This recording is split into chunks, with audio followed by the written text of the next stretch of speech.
That's not. No, exactly. the only people who are here are Scientologists who live the philosophy and religion of Scientology. They requested to be here because their religion is the current attack of government and so forth. So they wanted to be able to see this particular interview and so forth. I would have been pleased had you told me ahead of time that you intended to have an audience here. This amounts to an audience broadcast, which you did not tell me about ahead of time. You have more cameras here, Reverend Jentszch, than CBS has. Well, I would hope so. We're not very a poor organization. Let the record show that, number one, you never told me that anybody was going to be here except Mr. Cooley and yourself. Never. Mm-hmm. I granted you permission to film, tape. Mm-hmm. That's correct. You have more cameras here than we do. I take it. I take you at your. No, you have 1, 2, and 3. Right. I take you at your word that there is nobody here from any other journalist organization. Not covering it? No. No, I do not.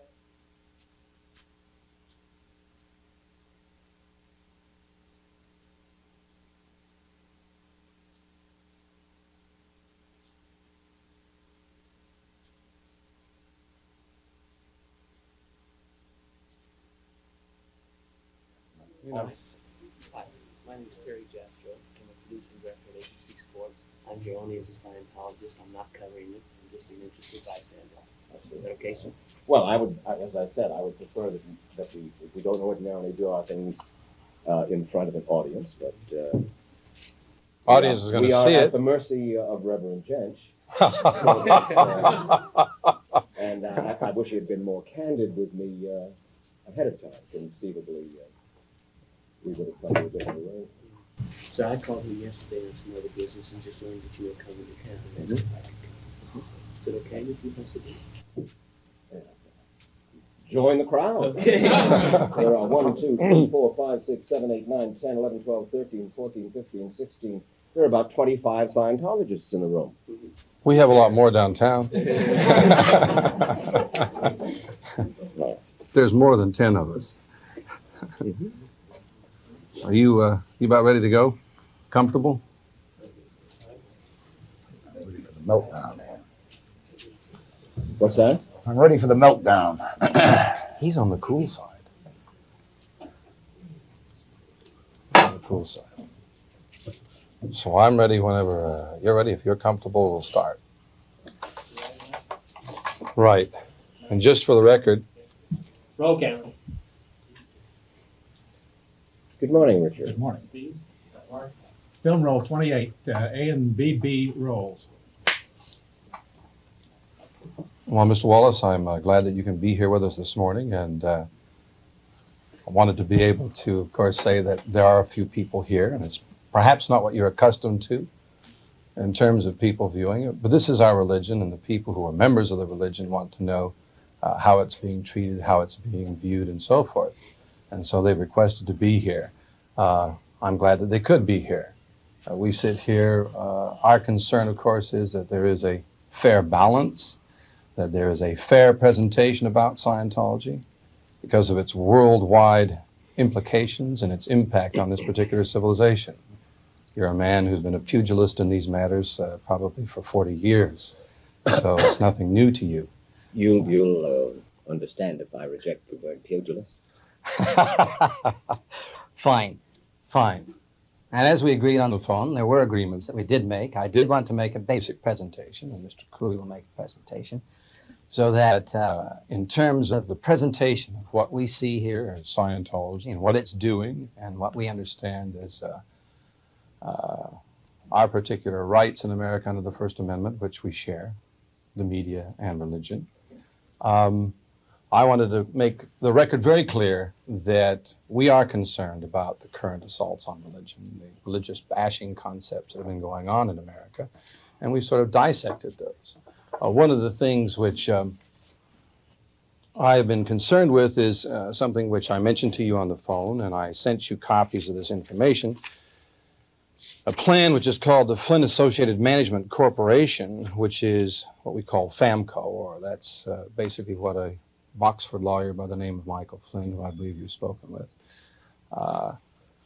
drew up a plan which involved basically the government and himself, private litigation, and people who are involved in the, I call it the kidnapping for profit business called deprogramming or depersonalizing. Mr. Flynn has been involved with that. Counsel in the Christofferson case involved with that. It seems to be a thread that runs through a number of the current cases the church has litigation, that those type of individuals have sought to attack religion. In fact, not to you, but to one of your other producers in 60 Minutes, we did send tapes of actual depersonalizings in progress by Ted Patrick, the patron saint of the people who are in this movement of assaulting religion, etc., and kidnapping for profit. The FAMCO Corporation documents are rather fascinating because I would say today that I am sure that this interview is going to follow basically the plan of FAMCO, which is to, it indicates several different plans here, but it says to basically attack the policies of the church, attack the founder of the church. It indicates that the idea is to create a climate in which Scientology will basically find it impossible to litigate. I consider that an assault on the First Amendment, and I consider the concept of this treason to the First Amendment in terms of religious liberty in this country. I've lived with it for a lot of years, and looking at this, it says here the national media attention attributable to our office. It indicates in here that there are several media who have assisted, or they have assisted in attacking Scientology. It says 60 Minutes, our own office assisted Alan Moraines in producing of Scientology documentation by providing witnesses and documents. It talks about using the media to attack the Church of Scientology.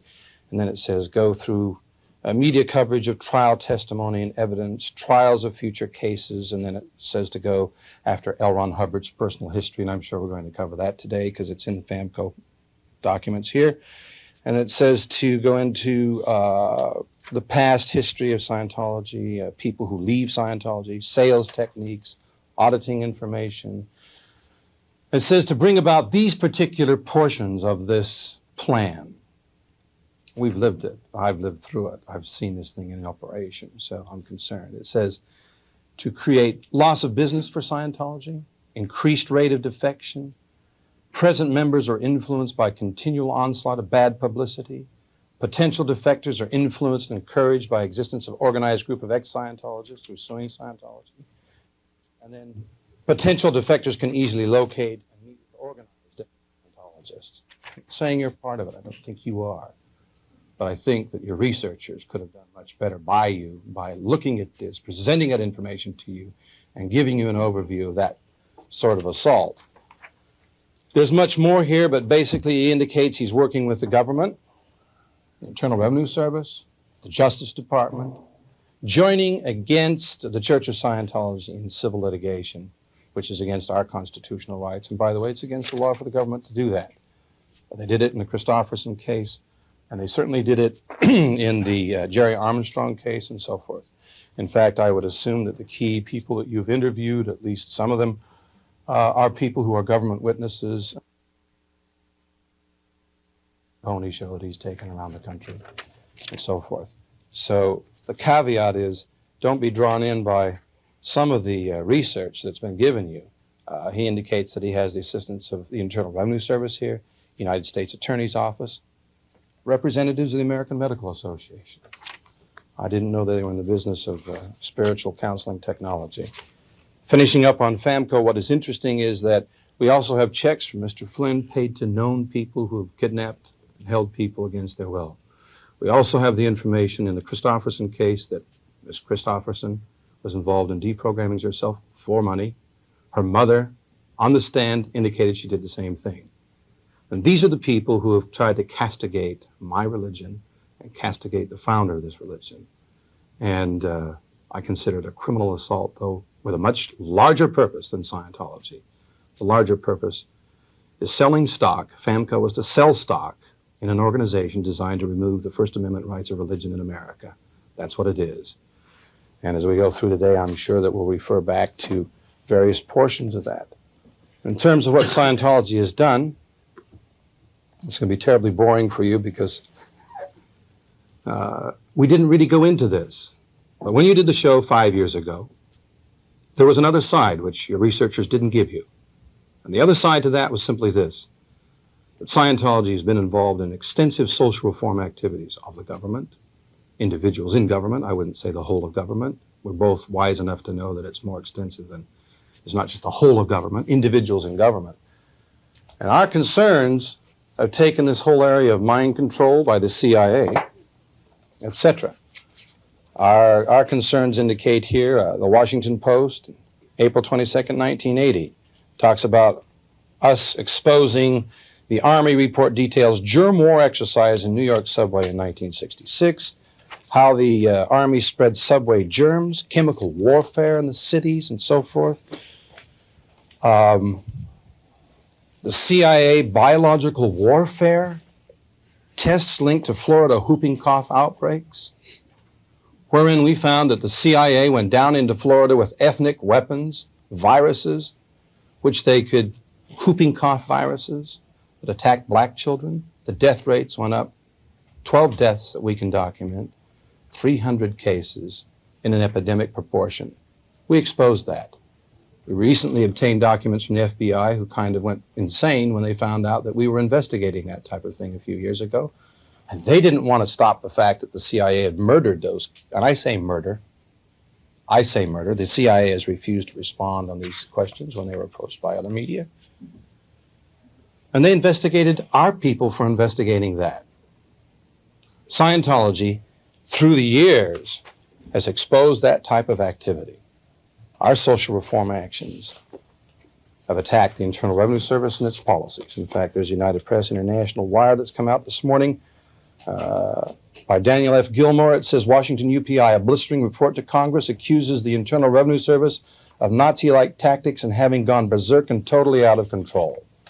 Based on what? We have their 5-year strategic plan to influence itself in every American's life. You may see it.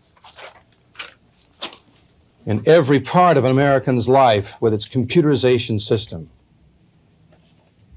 Mr. Wallace, it means your life, it means my life, it means everyone here. The fact that they can take your credit card numbers and they can check out everything you do with your credit card, that they can follow your phone and every activity of the person who phones you, etc. The fact that they would move into a person's life and be able to look at his medical records and all of that, to see what he buys at a drugstore and so forth.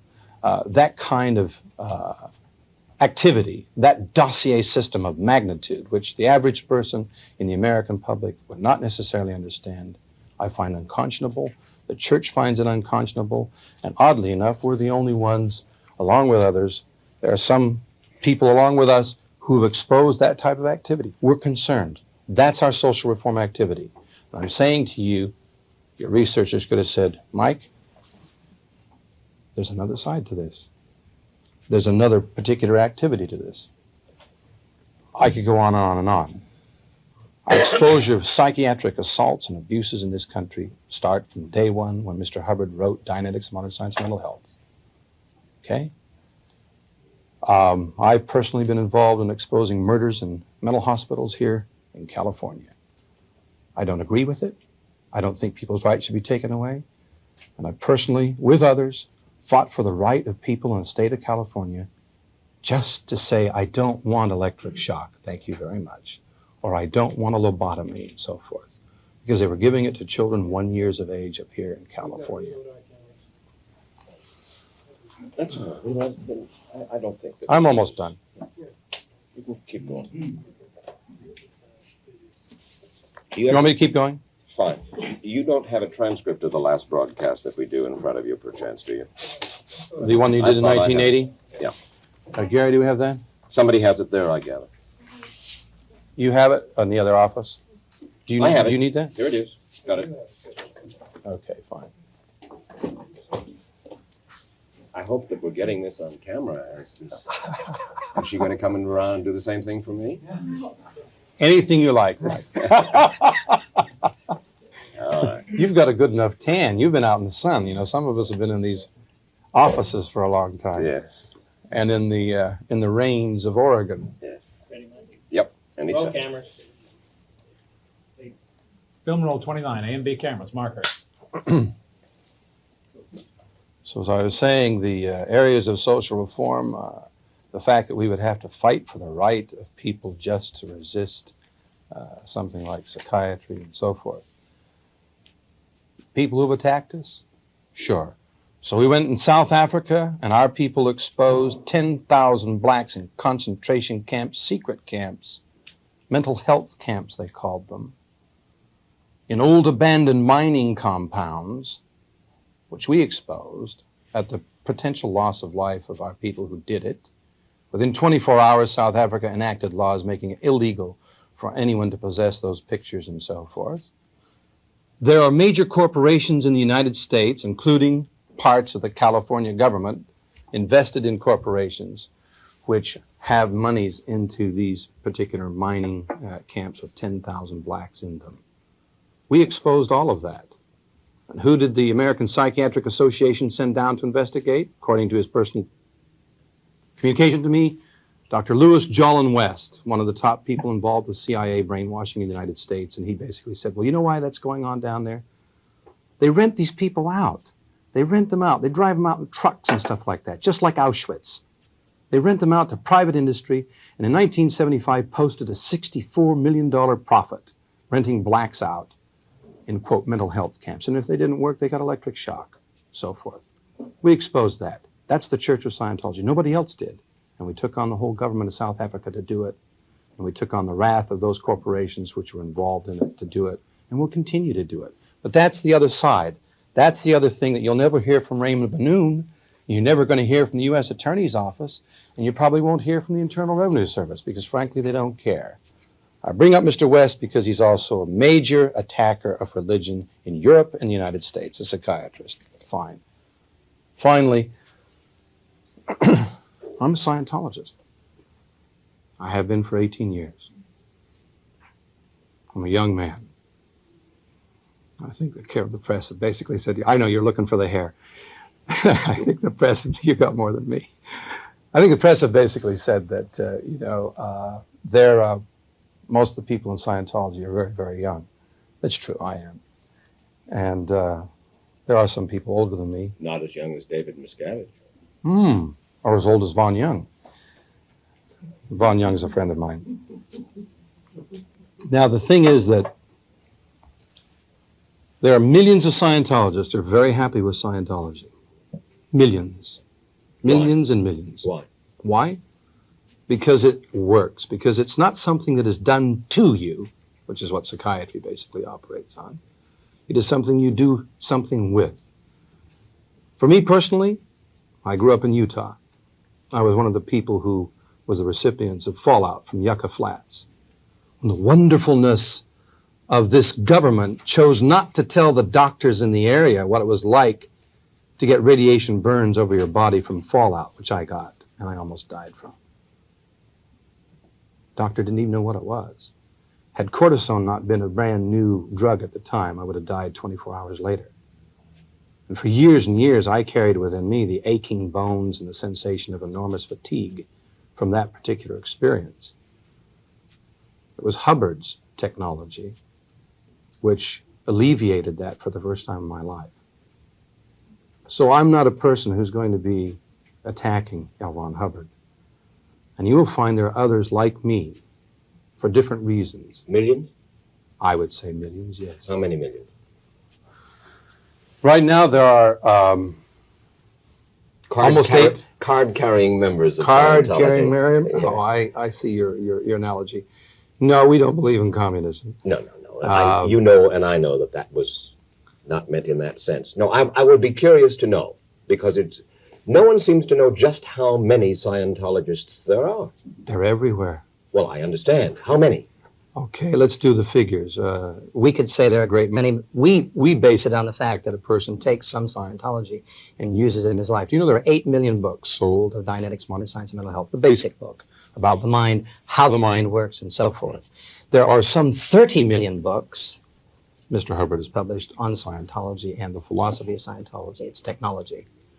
That makes about 38 million. And they figure there's about 10 or 20 people read a book and its history in the hands of the public. I run into people all over the world who are not necessarily members of the church, but who've used Dianetics or who use those particular books as part of their lives. But We take a figure. Scientologists, We take a figure of people who've come into the churches over the last 30-something years and who have studied some course in Scientology, and that is the basic figure that we use. and that amounts to how many? A little over 6 million. A little over 6 million. And we're growing. The expansion of Scientology, oddly enough, is date coincident with us kicking out a number of these people that you've given the forum here as dissidents against Scientology. You know, you spoke of the first broadcast. Let me You're just not say, finished yet. Not Forgive just me. finished. The point simply is that in 1982 and 83, a bunch of us decided that the old Guardian's office, which had usurped a lot of power that it shouldn't have taken, would kick those people out. And we removed the people who had committed crimes in the church, who had violated the government's laws. We removed all of those people. But we also removed with it the people who were into power pushers, the Bill Franks, the Laurel Sullivans.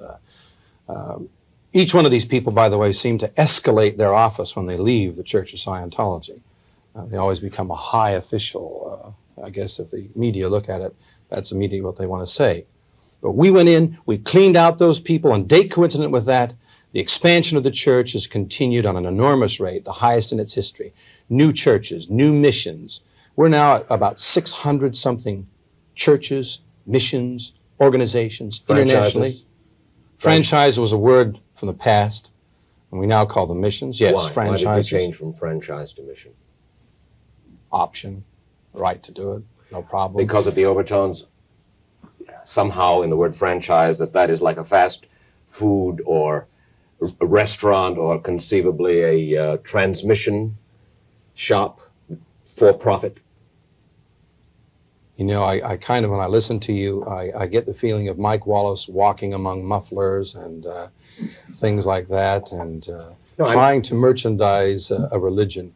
You may find the word distasteful to you in some way, but no, the word has other definitions, and it means that we cordoned off certain areas geographically, and we put the churches there, and we had missions and so forth around the United States, around the world, 35 countries. The Scientologists were the ones who changed the word from franchise to mission. I'm simply asking why you jettisoned the word franchise and took the word mission. Because we just thought it was a better word. There you are. Now, let me just finish the last thing here. When we threw all those people out, there was, of course, they were concerned about the fact that Mr. Miscavige was one of the people who threw them out. Now they're trying to get back. Why? Because they want the control, they want the power, but they want it for themselves. The David Mayos and so forth, who I'm sure you've interviewed extensively or whatever. The people who are disaffected, the people who want to rip off the trademarks, the copyrights, and so forth, and still call themselves Scientology. They can be anything they want, Mike, but they cannot be what they are not. They cannot be Scientology. And we are the people who have a workable system. Millions of people, you asked me, or Alan Moraines asked me on the phone, why is John Travolta involved? I think you have a copy of his interview with CBS in Portland, Oregon. He indicated it works for him. He counsels, he receives counseling. Many other people like that involved in Scientology. And though it may seem difficult for people to understand that, it works for them. And Hubbard has developed, let's say, a path, a way to understand yourself. I'll bring it down to its real microcosm, and I think that my religious fellows in the various other religions will probably castigate it a little bit, but let me bring it down to its simplicity. In the Eastern tradition, under the Mahayana Buddhist concept, you start with helping the individual understand himself as a spiritual being. Then you move from that to understanding the supreme being. In the Western civilization, the Judeo-Christian concept, I'm simplifying it, I understand, is this. You take then the concept of understanding the supreme being or God and working back to an understanding of yourself. Two different approaches to spiritual enlightenment. Hubbard chose the Eastern method and has extended that to allow each individual to determine for himself what is religious, what his concept of supreme being is. See, Scientology is not a dogma. It's not a ritual. It's an activity. It is an empirical religion. It is not a ritual. It is not a dogma or a ritual. It's separated from an activity, the reason applied I religious ask, philosophy. If Scientology is not a dogma, not a ritual, as you say, then there should be the chance for many voices to be heard with their understanding of Scientology, what's right and conceivably even what's wrong about Scientology, no? If you have a workable system, Mr. Wallace, which is a path that, let's say you wanted to build a car. You want to put 6 cylinders in there, and someone comes along and says, I like the idea, and, we're going to try it with 5. And we're going to cut out a couple of these extra pieces of material. We're going to leave out a couple of pistons here. We're going to throw out a couple of wires. That's the way I see it. The car's not going to run very well, is it? It's perhaps a bad analogy. But if you have a workable system of 6 cylinders, all in sync, work well, and put together in a particular design, seems that, anywhere in America, repeat it. That becomes dogma. That becomes ritual. No, not. That's the difference with Scientology. It becomes a very simple, workable system in which. All right, keep it going. It becomes a very workable system in which an individual can, through his own understanding, do something. You want to check, Mr. Wallace? If you, No, I'm fine. I'm fine. He has less These heat members over of the Sea Org, now I begin to understand a little bit of what I've heard. The people who are taking care. I'll tell you what, these women here, Yes, they're pretty, aren't they? indeed they are. You should have seen them before Scientology.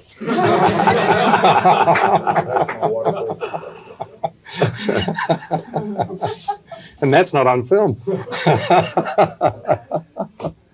It is on yours. Well, we try to cover everything we can. Yes.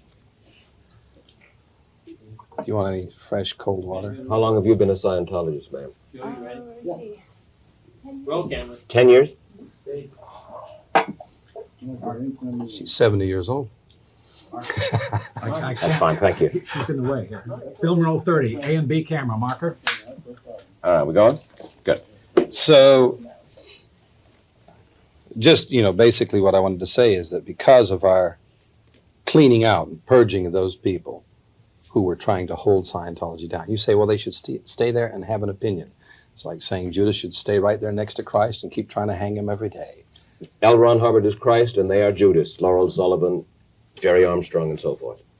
I think your biblical understanding is a bit limited. No, you've just said this. I said in a religious context where an individual has something which is workable, why would you keep individuals within it who are fomenting for the destruction of it? And you think that's what's on their mind, the destruction of Scientology? Oh, I think the destruction of religion, and then the escalation of the new religion of the state, psychiatry. I'm sure Mr. Mayo loves psychiatry. In fact, he supports psychiatry. Armstrong, Sullivan, all of them are All of them dedicated to the destruction of Scientology and the institution of a state psychiatric religion? Well, I would say that since they support this whole depersonalizing movement, they certainly have joined that particular kind of camp, and the fact that most of them have millions and millions of dollars of suits against the church would indicate that they have a particular vested interest. I think Mr. Cooley can sort of cover that very well. Are you a Scientologist, Mr. I am Cooley? not a Scientologist. We're working Why on not? it. Because I'm a lawyer and I believe in the law.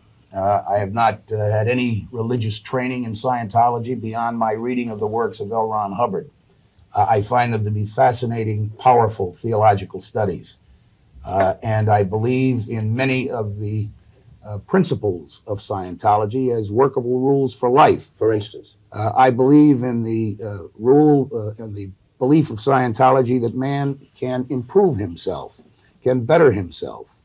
That's and not peculiar to Scientology. it certainly is not, but it has been raised to, I think, a science, if not a principle to live by in Scientology. People are taught to have faith in themselves, to improve themselves, to take responsibility for their own life, and to recognize themselves as spiritual beings. That is a deeply religious philosophy that glorifies what in other religions would be referred to as the soul, but makes man take responsibility for his life, for his actions, and for his interaction with his fellow man. What is your own religious profession, if any? I was born and raised a Congregationalist, if that's relevant.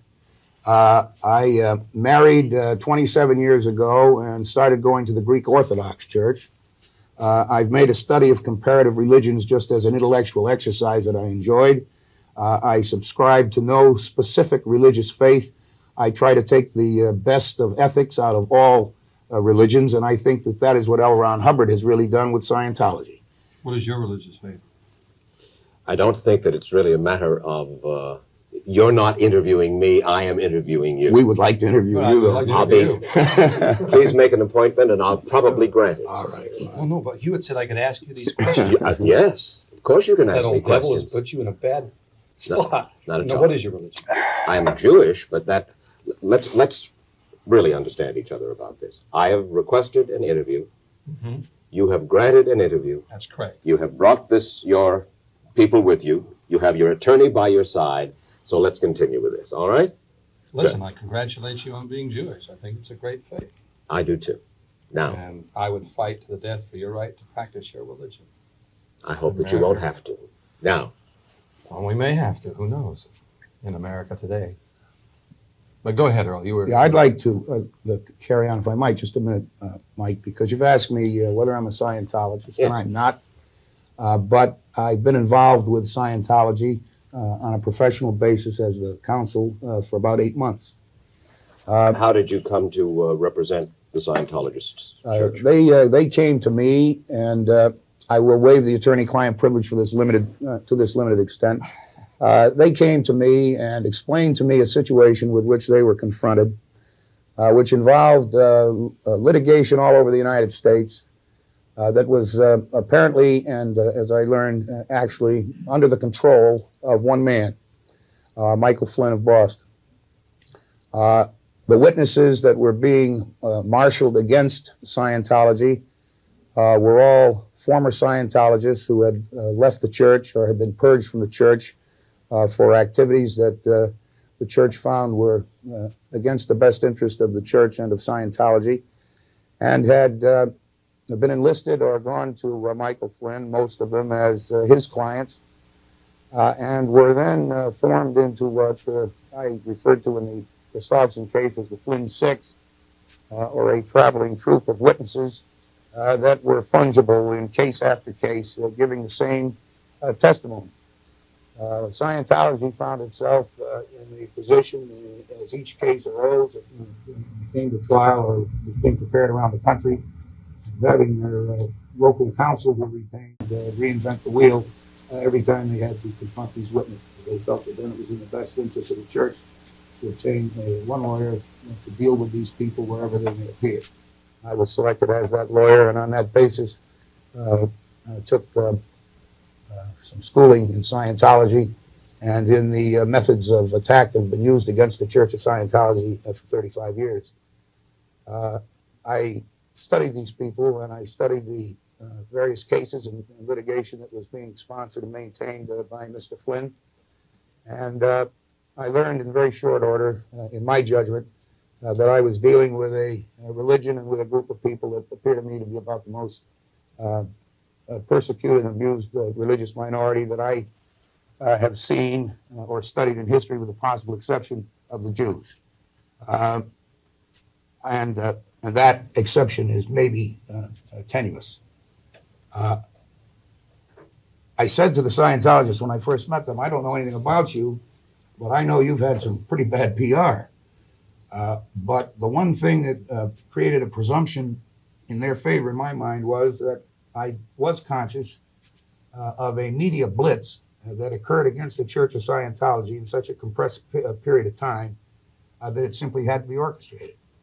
And I said, as far as I'm concerned, that means you're targeted by somebody, and I cannot live with a society that targets people, because I find that there, in my experience, with such targeting programs as the Federal Witness Protection Program, the like, we're dealing then with something that I think is pernicious. You think the federal government, Mr. Cooley, is persecuting the Church of Scientology and its I members? certainly do. And you believe that the people who went to prison a few years ago, top leaders of the church, were victims of persecution, No, I government don't. persecution? No, I don't. I think they committed crimes, and I think they paid for them. And I think in this society, when you pay for your crime, that's history, and it ought to be over. It certainly is for drug pushers. It ought to be for religious people. Also, Mr. Wallace, the people who infiltrated this Church of Scientology from the Food and Drug Administration, from the IRS and so forth, have not been prosecuted, and I think it would be very nice if the government took those criminals and put them in jail, because they haven't been prosecuted. That would be equal process, Article 14, Bill of Rights, Constitution of the United States. I think that ought to happen, and I'd feel real good about that. Equal prosecution under the law. You raise a very wonderful question when you ask me. Thank you, Mr. Cooley. You're expert at it. When you ask me about those people who went to jail, those people were part of the Guardian's office, the GO, as it's known in the church. Those people committed crimes. Burglary, conspiracy to steal documents, conspiracy to forge government credentials, conspiracy to bug and wiretap government meetings, Raymond Benoon, the source of conspiracy that. to obstruct justice by lying to a grand jury, destroying evidence, submitting false evidence to the grand jury, harboring the fugitive, and kidnapping a witness when he decided to surrender. These top leaders of the Church of Scientology sentenced to up to 10 years. Mike, are you here to do the 1980 show again? Because that's the same thing that was done on the 1980 tape. I've just looked at it the other day. It's like the And summer This rerun. is 1985. I see. That is ancient history, and you know it. Those people pleaded guilty. They're part of the Guardian's office. That's such history that we're not here to relive that. You did 1980. If you're here to assault us on a 1980 basis, let's forget about it, because that is absolute nonsense. I'm here simply to ask questions, All Mr. right, Cooley. you asked the same ones at 80. You want to deal in 85? Do you want to deal with ancient history?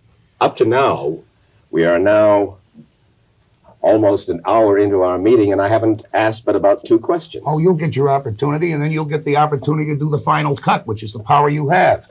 But the position that we're taking here is that the very people you're going to parade on this show were oriented toward that GO, that Guardian's office.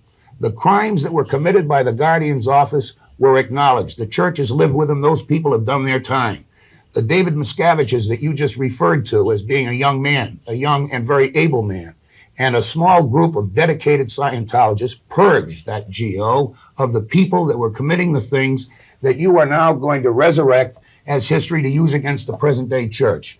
It seems to me that if you allow me to take any religion in the history of the world, freeze it at a point in time, as TV is able to do with this show or another show, let me pick the point in history at which any religion will be judged.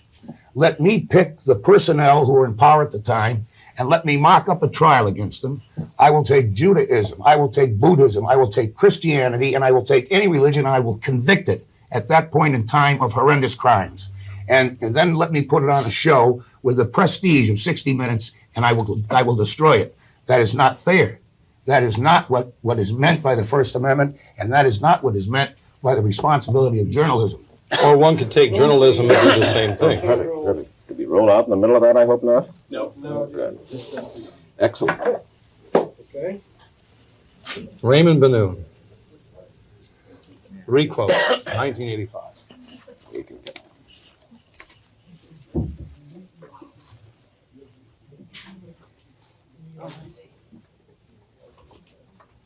Are we missing this? You're missing it all. They are C organization members, yes. Yeah. As am I. Now I understand why you didn't want to come to New York. You're darn right. The lure of New York. Not much there I know for you me. would have had to charter a plane and bring all these folks with you. Of course, it would have been a shorter trip for Mr. Cooley, for the eloquent Mr. Cooley. No, really, I think it's just as you said on the phone. I just wanted to add 7,000 miles to your life. Yes. Well, You said you'd get even. vacation begins tomorrow. I don't know that I did, but anyway. Martha's Vineyard. You can be there tomorrow. Yes. Roll camera. God willing. We'll have to let the Scientologists know. Film that, roll 31, and be careful. arriving. Go ahead, Earl. You were. I was merely commenting on the on comparative historic religion. If you take any established religion, bear in mind Scientology is only 35 years old. If you take any established religion, even comparatively young religions such as the Church of Jesus Christ of Latter-day Saints and Mormons, terrible persecution driven from the state of Missouri over the mountains into Utah, persecuted, looked upon as a sect, a cult, looked upon as dangerous. Now, an established religion to do to Mormonism what was done 100 years ago today, 60 Minutes would not do, because it would immediately create a reaction that would be considered devastating. You wouldn't attack Christianity on the basis, for example, let's take the Catholic religion. You would not put on a show today, if you remember back when your former colleague Walter Cronkite was doing You Were There, or You Are There, and mock up the activities of the curia of the Catholic Church, or mock up a trial of the Catholic Church for the activities that were committed during the Inquisition, or the sale of indulgences, which resulted in a spin-off of Lutheranism. Mock up a trial of the people who were then in the managerial control of those religions, freeze it in that point of time, and forever condemn it for its managerial activities then, rather than focusing upon its enormous theological benefits and gains over the years. That simply is unthinkable. But because Scientology is 35 years old, the courts of this country feel that it's all right to do that. Well, it isn't under the First Amendment. The media in this country feel that it's all right to do that. Well, it isn't, because a religion is a religion. And you may feel comfortable doing it because it's Scientology and it's only 35 years old.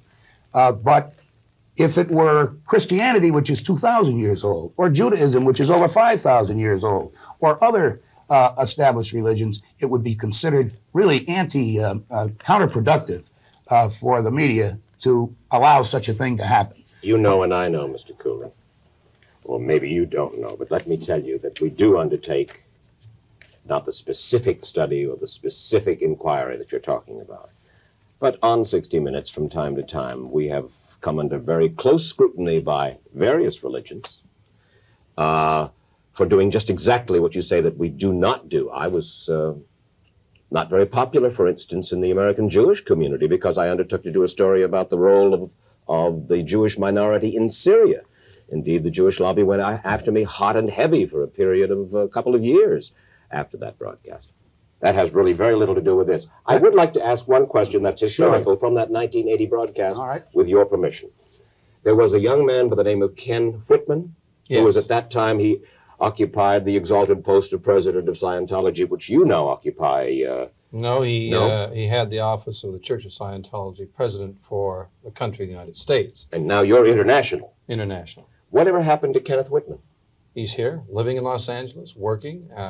No longer president? Post, no longer president of the Church of Scientology of the United States. Chose to go back into private life. And David Gaiman, who I believe was the head of the public relations wing based in the UK at the time. The old Guardian's office, which has now been done away with, and he lives in St. Hill, as he's always lived. And still a Scientologist? Still a Scientologist. Fine, but not holding any post or office, no. All right. You miss them? I'm just curious, period. Right. Earl, you wanted to cover what that $2 million... I might not have appeared on this show until I learned the lineup that I understand is going to appear. Flynn, McMurray,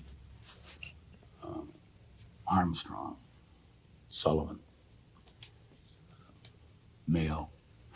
Flynn, McMurray, Armstrong. I must be careful. It sounds like... I have made a study of this traveling troupe of attackers against Scientology, and I've confronted each of them on cross-examination in Portland, Oregon. And I've studied their history in the church.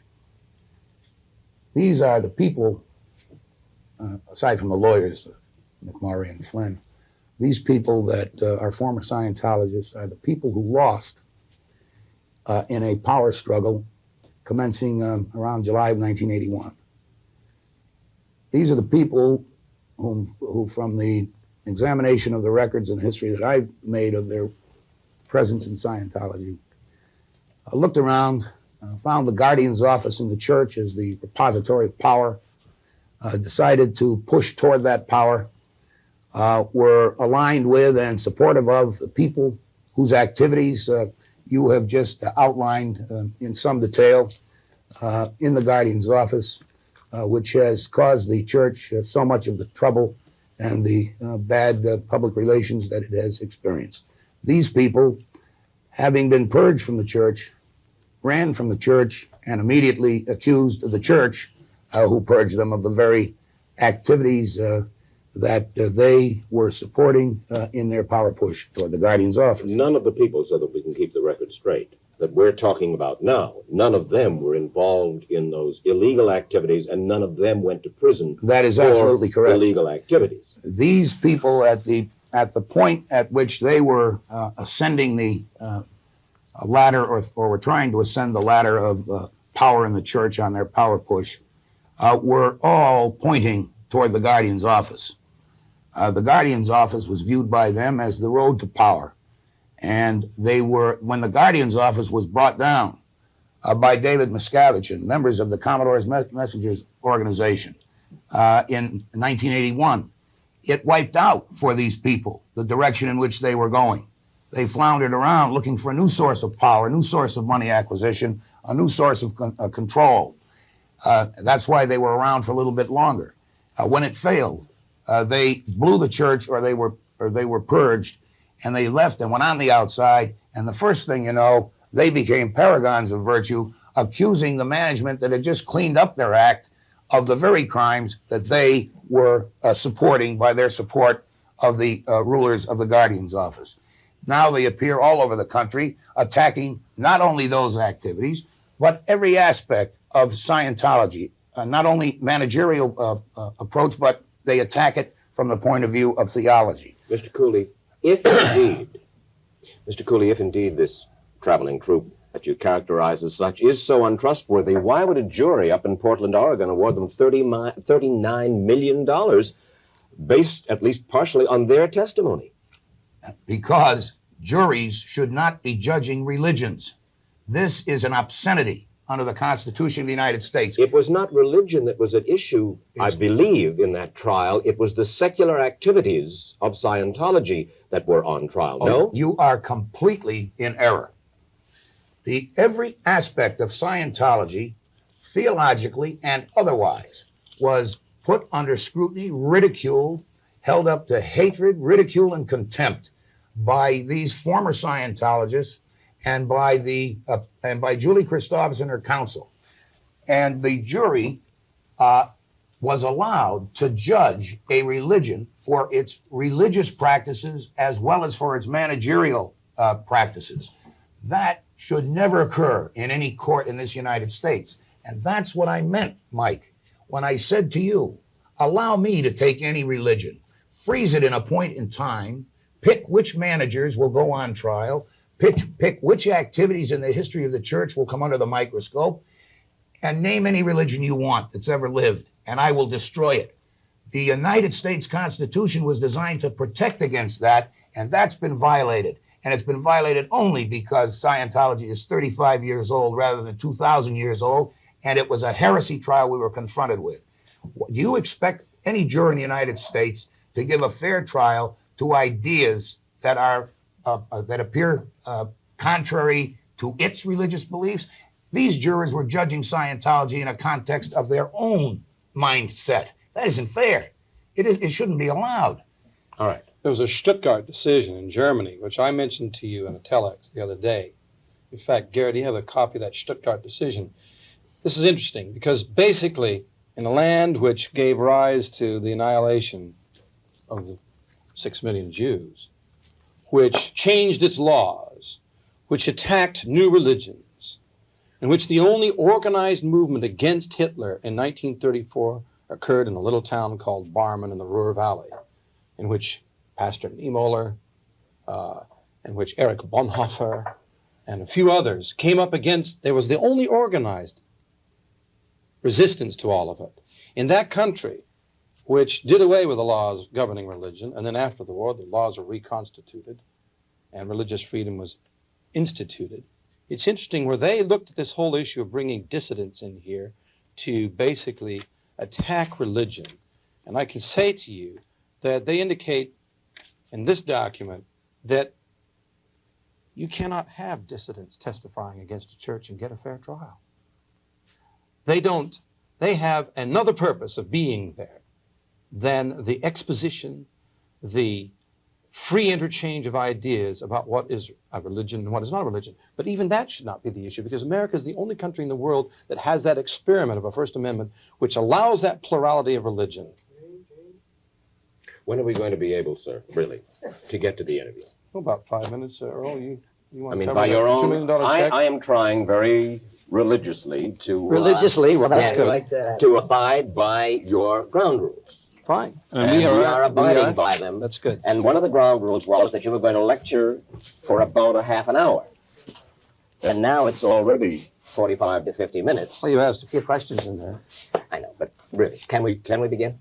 Earl, you want to cover that $2 million check? Yeah, I just wanted Well, you'll have an opportunity in the course of the questions. All right. Look, questions are simply a device for you to get your views on the record, which is what we are after.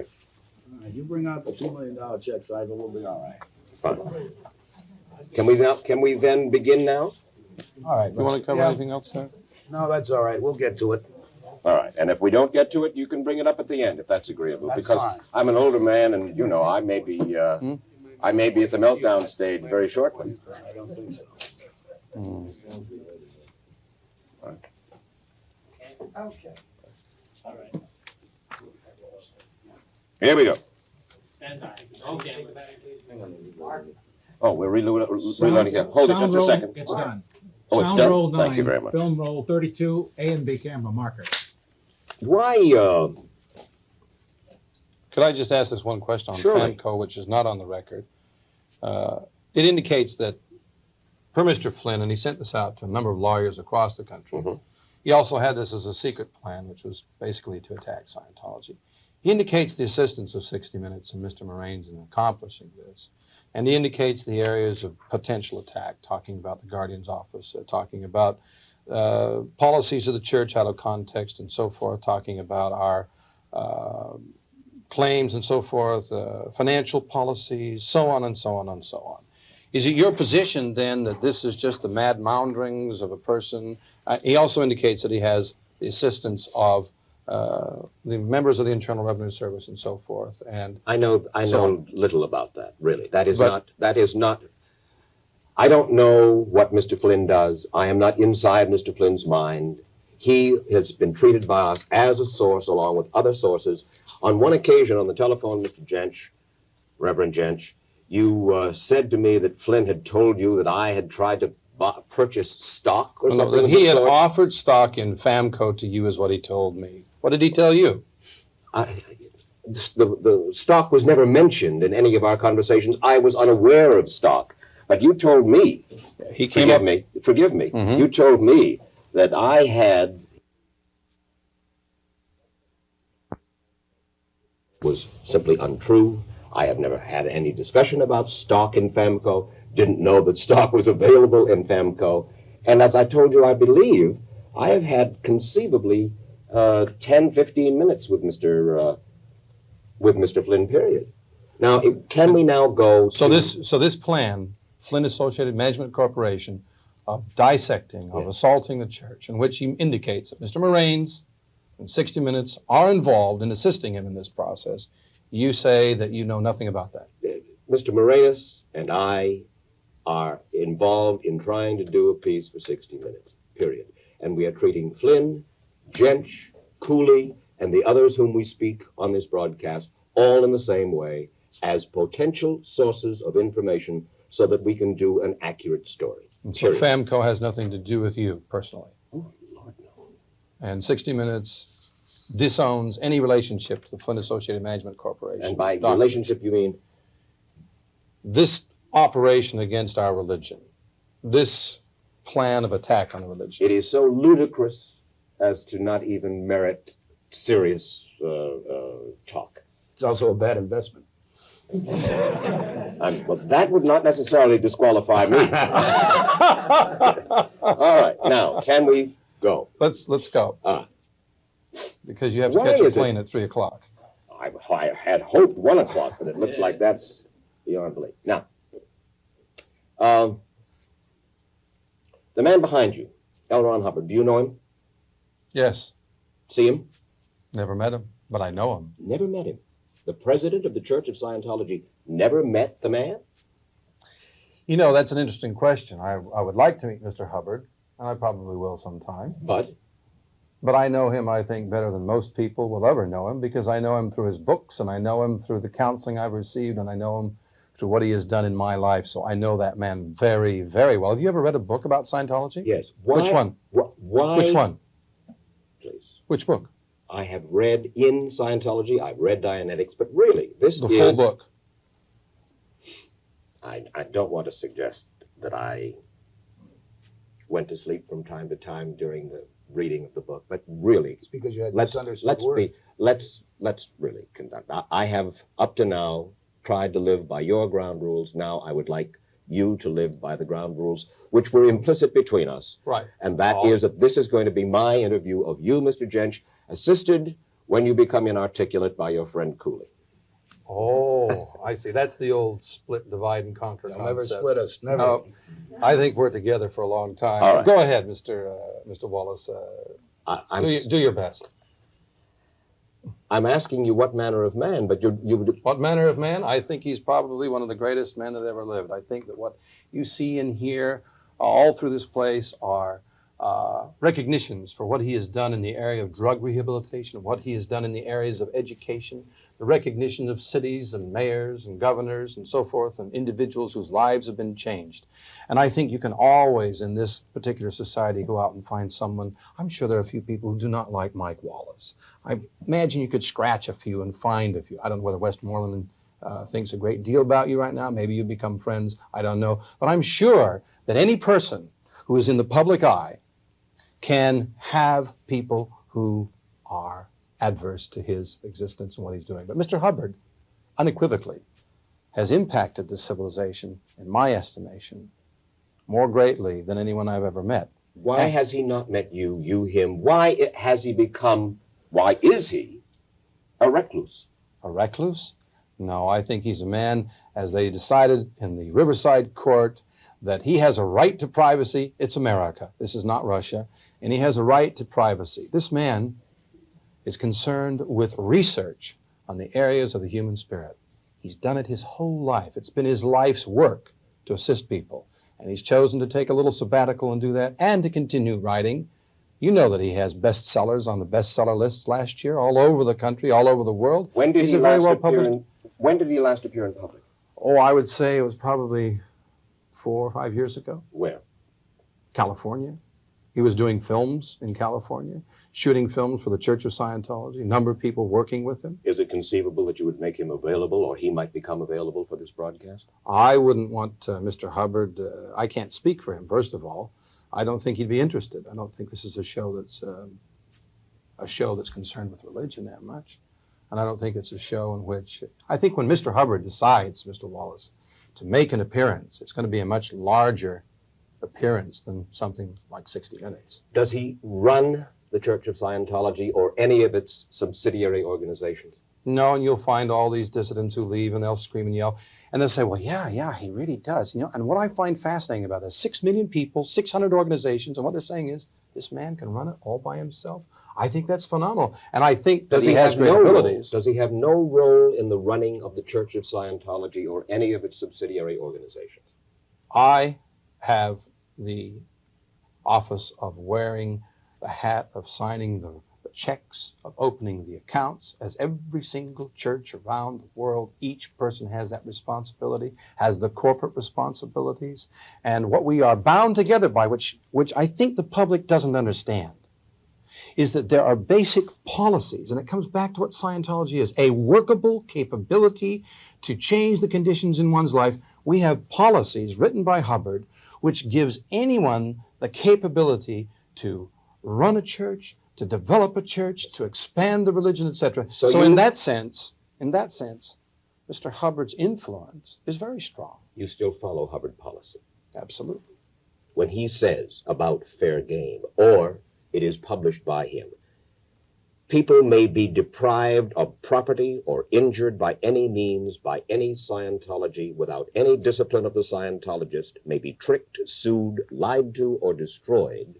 That's Hubbard policy. That's pursuant to FAMCO and Mr. Flynn, which No. you used. No, that's pursuant to FAMCO. I have And- here the Hubbard Communications Office, Yes. St. Hill Manor, East Grinstead, Sussex, policy letter, 18 October 1967. 1967, Which you knew signed by L. Ron Yes. Hubbard. Let's get into this. I love this. You take this out of context, you know. It's a brilliant ploy in terms of PR and in terms of yours, where you take it out of context. You talk about something called fair game and so forth. You take something which has been rescinded years ago, and you know what's interesting? You know who people cry fair game on this sort of thing? Say that there's this thing called fair game. You know who's screaming about it? These people here, when we go and we do something like this, where we take apart an agency called Interpol, and we find out that the leader of Interpol, here's a British Foreign Intelligence Office thing, here's a letter from Simon Wiesenthal to me on these particular Nazis who are involved. On fair game?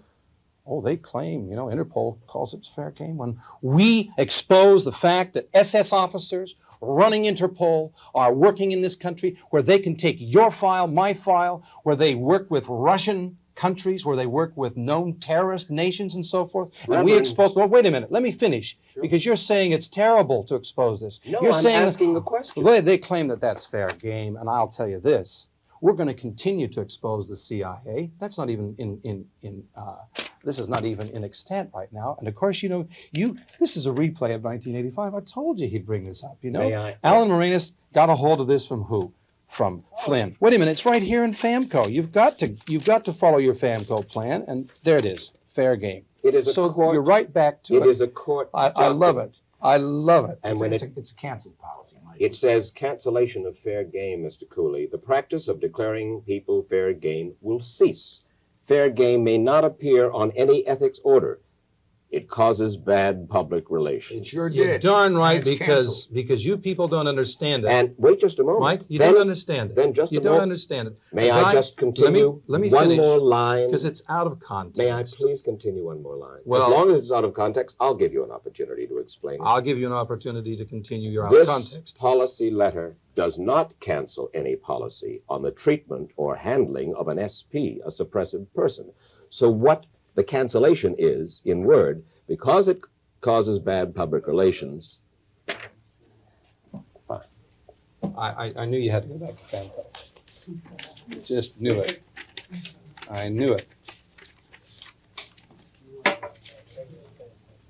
It is. 15 to 20 other news organizations. That's unimportant. It's right here.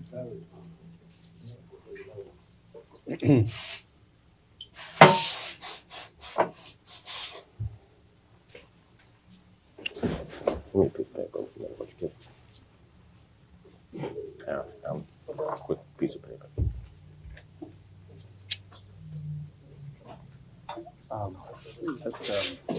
Attack the attacker.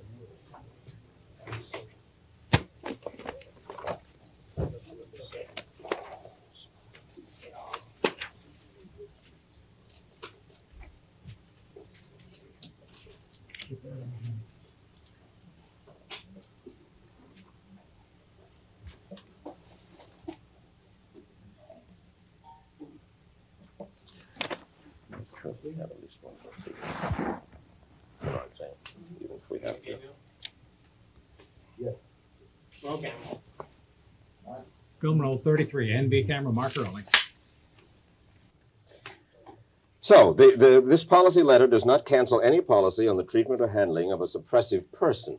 The fair game policy was canceled for bad public relations, but then, L. Ron Hubbard says, but keep treating people whom we call suppressive persons the same way that you've been treating them before. That's a completely erroneous reading of that sentence in that paragraph. Completely erroneous and corrupt and distorted. And that's the kind of treatment that I object to. The words in that sentence do not say what you have just characterized them as saying, and I don't know how you can reach that conclusion. It says cancellation of the policy.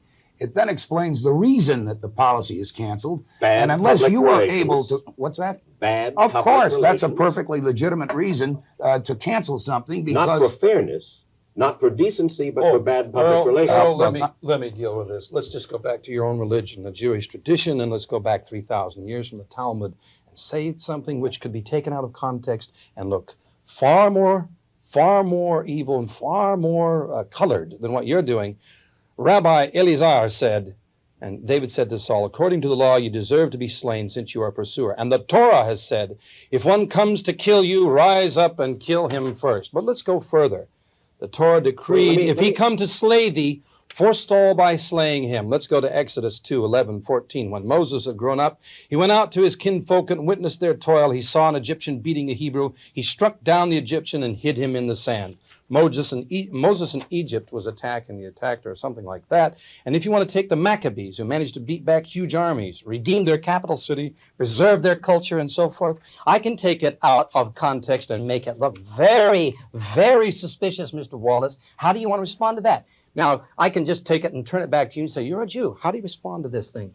I don't think that's fair. I think that is a despicable activity by anyone to take it out of context. And I can go through the whole Bible and lift it out and make it look just as crazy, just as weird as you're trying to do here with millions and millions of words in print in a religion. And you can take out 2 words or you can take out a sentence and you can somehow try to bring it down to that.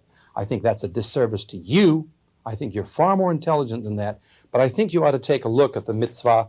I think you ought to take a look at these old writings of the Hebraic tradition and realize that throughout the history of religion, there's been attacks by government and so forth. Do you think this? How do you look at this? Do you want to do the same thing to this that you're doing with the policies of Scientology? May we go on to another No response. policy letter of Okay. 15 August 1960, page over 484. 25 years. Well, you say that the Hubbard policy is still in effect. Well, have you run that policy forward to make sure it hasn't been canceled? I'm going to ask the president of the church. If attacked on some vulnerable point by anyone or anything or any organization, always find or manufacture enough threat against them to cause them to sue for peace. Peace is bought with an exchange of advantage, so make the advantage and then settle. Don't ever defend, always attack. Don't ever do nothing. Unexpected attacks in the rear of the enemy's front ranks work best. And it has more, doesn't it? Oh, it has a great deal more. Yes. And what it says is never put the organization on weight, etc. To win, we must have treasure and verve, Treasure is money, and verve is vitality and strength. fun. Treasure can also be spiritual value. And I will tell you this, when I was put on the IRS enemies list in 1973, and I found what it was like to be the brunt of an attack of an agency of that much viciousness. I mean, I could call them fascist or Nazi in terms of what they really are, but I would probably get sued by the fascists and Nazis for comparing them to something so despicable as the IRS. But when I see that sort of thing happening and that sort of assault coming on our church, you bet your life we're going to go back into the courts and we're going to fight for it, Mr. Wallace. And in addition, to see that the IRS, in its own court records, in which one of our churches it judged against, in its own particular courts, and I don't call them duly constituted courts, admitted to intelligence operations against this church for 7 or 8 years that they would talk about for a non-tax purpose. That kind of thing, yes, we're going to attack it. You know, the Mormons, there was an edict put out by the governor in Illinois, only rescinded in 1979, which said to kill them on sight. I hope you've read about Hans Mill Massacre, where they killed men, women, and children indiscriminately. Somebody has to do something. And we have fought it in the courts, and we have fought it in the arena of public debate, and we have taken it to the people, and I think you'll find that there's support for us. You may not like our religion. You may try to castigate it. You may try to denigrate it.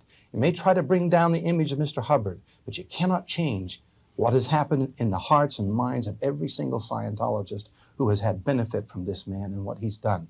That doesn't change it. You may try to characterize it with 9 or 10 dissidents and try to bring that up and bring it in a sort of a focus onto one small screen and make a change on that. You can't change that either. And you can take it out of context all you want. You can follow this FAMCO plan right down to the final letter, as we're doing here right now in your presentation. It doesn't change it.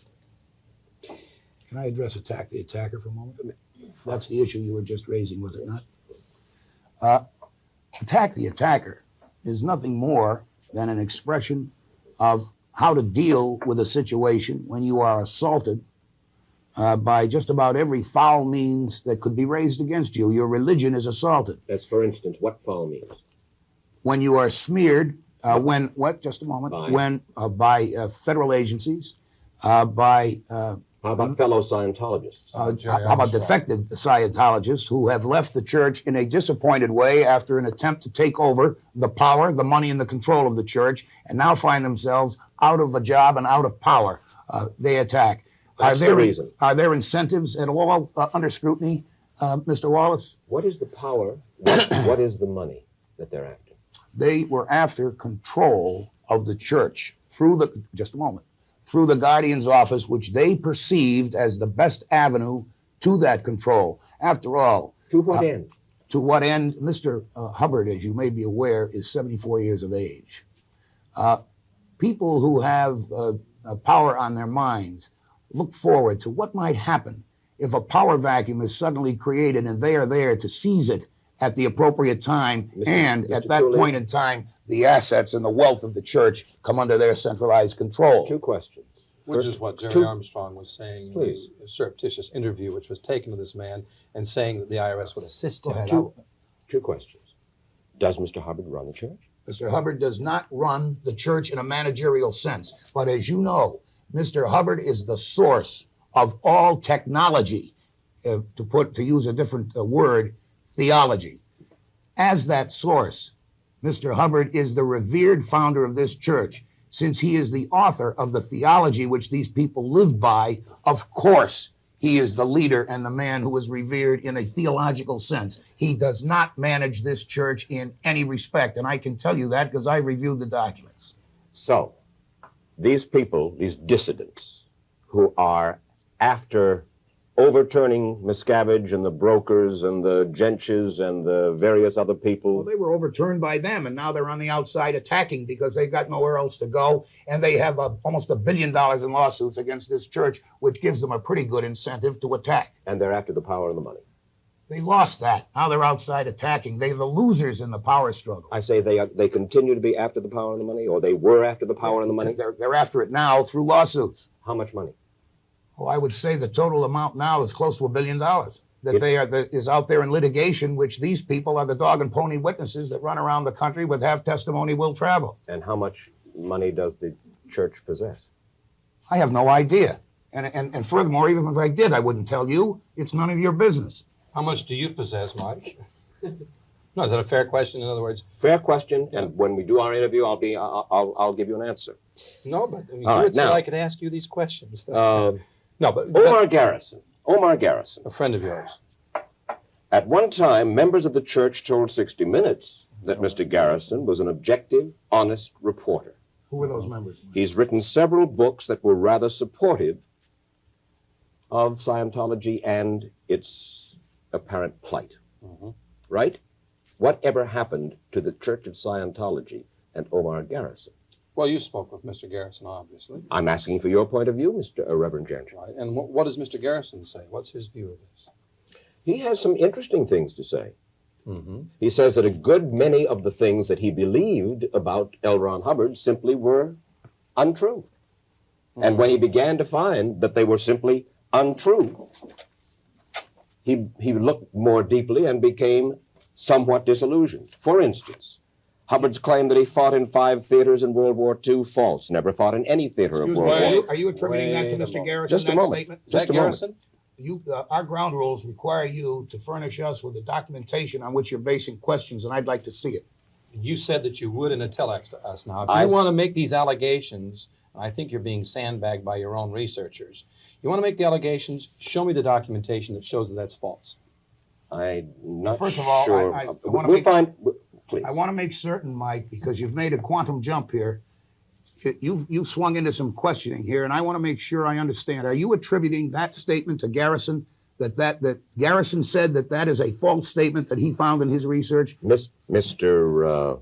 Garrison and I spoke.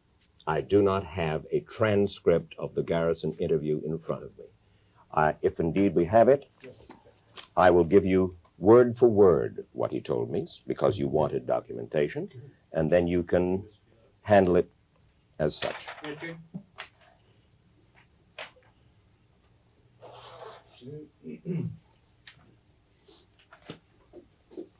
Why don't you give it to me, Alan? Let me take a break. I want to get unwired so I make a visit.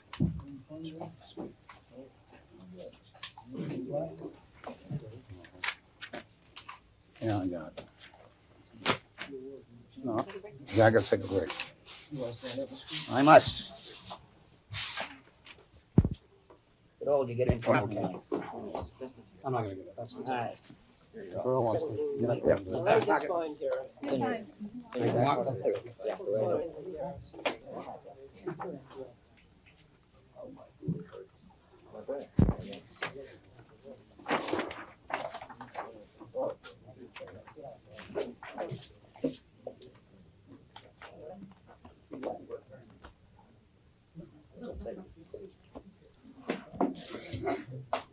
Do we have a copy Of that transcript? of the transcript?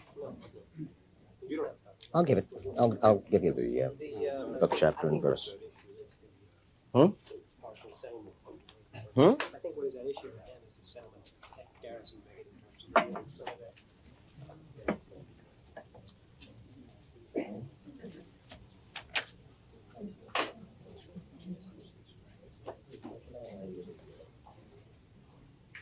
You were doing your own show back in '57. Mike 55. Wallace interview or something like that. That was on ABC at the time. Yeah, no, I did Night Beat prior to that in '56 and '57, and then went on to do Mike Wallace interview in '57, '58, and then '59, '60, and '60, and so forth. About 30 years. Oh, I've been doing this for longer than that. You doing radio before that or what? I've been in radio since 1939. 39? When I got out of Did you ever know the Fred Allen? when I got out of the University of Michigan, Ever know Fred Allen? I met Fred, but I didn't know him. No. I've always kind of, I mean, I used to listen to him in the 30s and the early 40s, and I always kind of regretted not ever meeting that guy. I thought he was such an incredible wit to that. True. It's true. So it gave rise to a lot of Very capable people.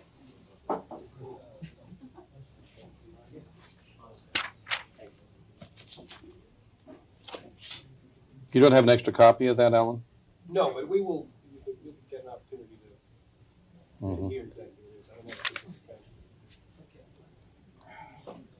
You know, it's a joke. I just want to fresh water.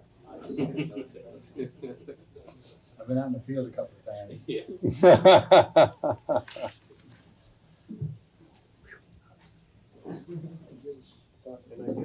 How many questions do you have, approximately? You know something? I would be through now were it not for that. You know, Mr. Wallace, when you come to a church, you have to listen to the sermon before you get a chance to talk. Yes. And now this is the collection time. Is that it? Yeah. No, the collection time comes later.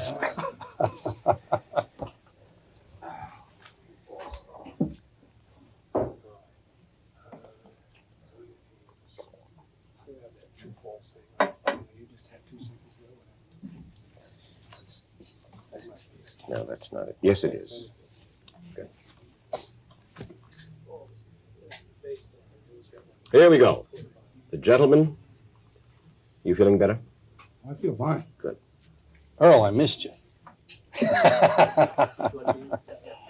Can we Hook me up. hook up Earl, please?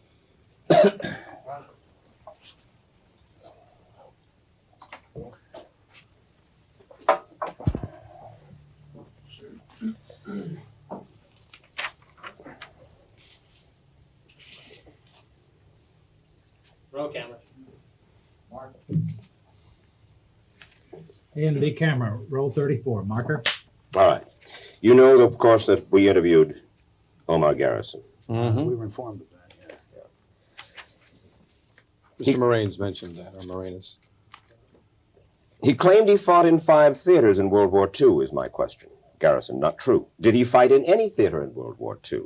It depends on what you mean by theater. No combat theater. Well, I'll take that back. Early on, he was And then he said parenthetically, and again, I'm limited as to what I can say, you understand. Understood. Early on, he was sent out to Australia, and at that time, while this was not considered a combat theater, he did serve abroad. He claimed that he commanded a squadron of corvettes. Not true. Claimed he was crippled and blinded in war. Not true. Matter of medical record, he was twice pronounced dead. Just a moment, and then you can go through the whole thing. That I have found no documentation to support, but I can't say whether it's true or not. He was the first casualty of the war? Not true. Flown home in the Secretary of Navy's private plane? Not true. Awarded 28 medals and palms, including the Purple Heart? I have no documentation to support that claim. He was fully healed and reclassified for full combat duty? That I don't know. I have examined his naval records. Some of them are somewhat ambiguous. I don't think the Navy has always been that clear either. Does he receive a disability to this day from the U.S. government? Disability payment? It's my understanding that he does. Is he an atomic or nuclear physicist? Of course not. Did he travel with Tibetan bandits? I have no documentation or have never seen in any extensive research that he did. So what you're saying, my question, is that all of the official biography put out by the Church of Scientology about the background of L. Ron Hubbard is simply shot full of holes. Mr. Garrison answers in a deposition which I was taken under oath and which I have here. That question was asked me, and I said, it is my estimate that 80% of it is false. Wallace, this is the man who leads the church? Answer, yes. Yes, it is. Are you through? Go ahead. Are you through? Those are direct quotes from Mr. Garrison. Yes, sir. On the interview that's going to appear or has been. I don't know that it's going to appear. All right. First of all, I'd like to advise you, for your own benefit, that those statements by Mr. Garrison constitute a serious breach of a contract that Mr. Garrison had with the Church of Scientology and makes a contract that states. I'm not going to go into what it states. I'm just going to advise you that there is such a contract. And that furthermore, CBS is now a party to inducing him to breach that contract. But we'll deal with that in another context. The point of the matter is, on the substance of what he has had to say there, let me ask you, are you aware of the fact that there are more than one set of military records on Mr. Hubbard? Have you determined, have you looked at any of his military records? More than one set of military records, official military records. Yeah, and that his military records have been doctored. Are you aware of that? By God knows whom. I would like to see the doctored records. That would be very useful. I invite you. Do we have the Prouty material? Yes, I have the Prouty affidavit right here. So let me. Just a moment. We're going to furnish you for your benefit, because we know, at least we take at face value, your statement that you want to investigate all aspects of the allegations that are being made. We have material from a person by the name of Fletcher Prouty, whose background, experience, and training eminently qualify him to render an opinion on military records. L. Ron Hubbard was in intelligence, as I'm sure you know, during World War II. And Mr. Prouty, on an analysis of those records, has concluded that there are sets of inconsistent records on L. Ron Hubbard that cannot be reconciled, that it is not uncommon when one has been in an intelligence position, and that those records, in his opinion, cannot be reconciled as to the inconsistencies that appear in them. Now, we know that L. Ron Hubbard had no control over what the intelligence chiefs and bosses and brass did with respect to his records. But I would commend you to Mr. Prouty's affidavit before you rely on any portion of Mr. Garrison's statements concerning Mr. Hubbard's military record. Mr. Garrison, and then I would also ask you, when Mr. Garrison says, I have no documents that so indicate, I would like to know what research Mr. Garrison did to obtain such documents. And until one examines the underlying approach taken by Mr. Garrison, one really cannot weigh the value, the credibility, and the validity of his conclusions. If you want to go by them one by one, I'll be happy to deal with them and give you what my conclusions are based upon my examination of the records. Well, why don't we go, as you suggest, to the records apparently that L. Fletcher Prouty has at least give me an opportunity to examine them. Give those and then you can give me other materials so that I can examine your material. Now, there's one other one that I'd like to deal with specifically. Just a moment. And that's this nuclear physicist. Is that stated in there by Garrison? I say, well, this is only the tip of the iceberg. Is he an atomic or nuclear physicist? All right. Mr. Garrison's answer, of course not. Mr. Hubbard never claimed to be a nuclear physicist. That apocryphal designation was not of his doing and was perpetuated by a direct violation of his orders by Laurel Sullivan, whom I understand you've also interviewed. Laurel Sullivan was instructed by L. Ron Hubbard in his own handwriting to purge that statement that he was a nuclear physicist from any biography of him that was ever published. That instruction from L. Ron Hubbard appeared in his own handwriting, was communicated to her, and she was supposed to be his personal public relations officer. Was she? Yes, she was, and she was supposed to be following his orders. Had his confidence? I would assume that she did. A lot of people who had his confidence stabbed him in the back, but we'll get to that later. This is a pretty good time to understand why Laurel Sullivan, you allege, stabbed L. Ron Hubbard in the I'd back. like to finish this particular thing that she did before we get on to that. She, in the face of his instruction in 1977 that denomination of nuclear physicists be deleted, was asked to pass upon a jacket that was to appear on a book that was coming out in another edition that called him a nuclear physicist. A memorandum went to her saying to her, should we take this off the jacket of the book? She deliberately disobeyed his instructions and sent a memo back saying, do not delete it, it'll just invite attention to it at this time. And that action on her part unilaterally overruled his instruction that he did not want that to continue to be perpetuated, that it had grown up as a myth, that he wanted it eliminated, and she disobeyed his instruction. Right. And now people come around saying he's held himself out as a nuclear physicist. Just a moment. Let's have those radiation tapes. These tapes of L. Ron Hubbard's own voice have been available for years and years to students of Scientology, to Laurel Sullivan, to Jerry Armstrong, and to anyone else. If you will take the trouble to listen to the tape, you will find that LRH, in his own voice in these lectures, in a very self-deprecating, modest way, says, I got the lowest grade in nuclear physics, and the only one that got a lower grade didn't take the course. He has never pretended to be a nuclear physicist, and it is ridiculous, ludicrous, and obscene to use that as a charge against him. Did he fight or travel with the Pygmies or the Tibetan bandits? I wasn't there, and I don't know, but he traveled all over the world, and he's had more unusual experience as a traveler than any man who ever lived.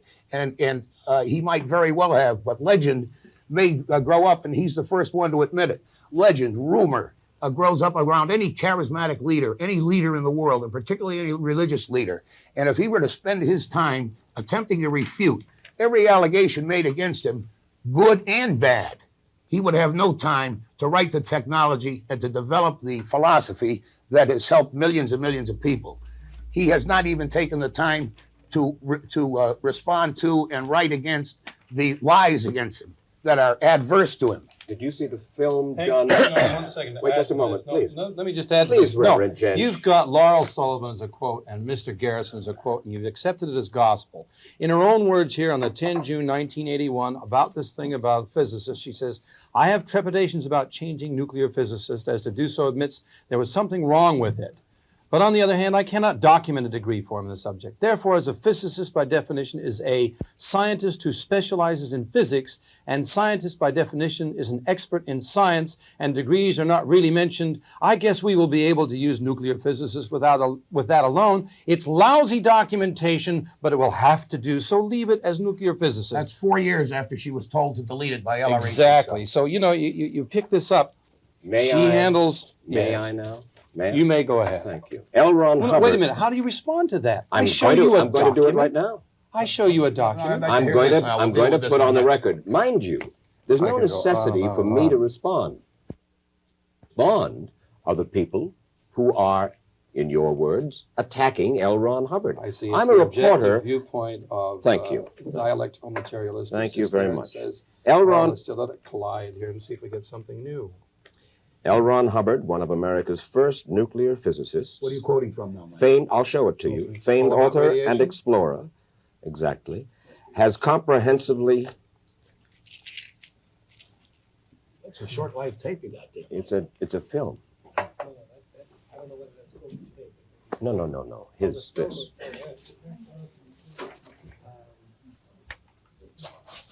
Reverend Jentszch, could we have copies of that Sullivan statement? Yeah, we'd love to have them. It's in the transcript of the trial. Have you bothered to But look try at to that? understand. Try to understand.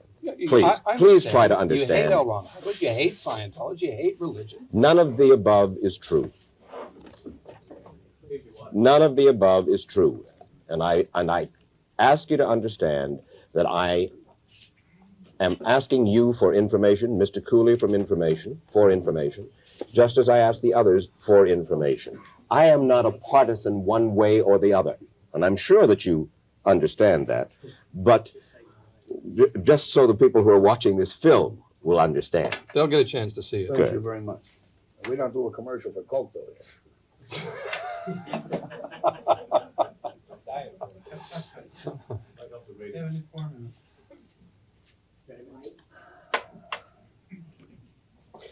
He wrote all about radiation. Are we back on?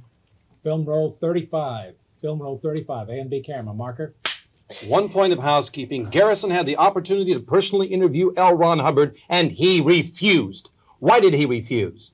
Because it would have disproven the things that he was saying against L. Ron Hubbard. He had a chance, Mr. Wallace, which every single person, writer, media that I've ever run into wanted to do the biography of L. Ron Hubbard and have a chance to interview him personally, and he refused. What kind of research is that? That's not research. So that's animus, that's bigotry, and that is very, very poor, shoddy form of doing anything. Wouldn't you ask to interview Mr. Hubbard? Mm-hmm. And if you had interviewed Mr. Hubbard, not that he would, I don't think he would really find it. Garrison had the shot and didn't do it. Garrison had the shot, and now you use him. And Garrison refused. Why do you think he refused? I have no idea. Should we? Neither do I, except I think that Should he should hardly be a credible source with all I can kill there. Should we pay no attention then to anything that Garrison says about Hubbard? Garrison refused to interview. I'm asking you, should we pay no attention? You should pay no attention to any allegation that isn't documented. I see. You see, one of the techniques. Because he has some very complimentary things to say about L. Ron Hubbard. Well, good. And why didn't you come at us from that point of view? And let's have the good with the What bad. did he say that was It good? was my intention to do just that, but it's been very difficult to get a word in edgewise, Mr. Cooley. Only because you're doing the bad. Do the good. We'll be very quiet. You're in the church. You're in the church. That's the way it is. Now then, he wrote a book called All About Radiation. Yes, he did. Let me quote to you from, I guess it's the jacket cover. Atomic radiation. Did you read the book?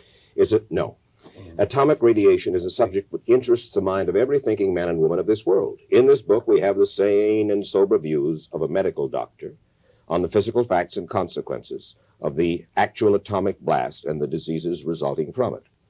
L. Ron Hubbard, one of America's first nuclear physicists, famed author and explorer, has comprehensively analyzed these facts and related them to human livingness, governments, and the security of the world.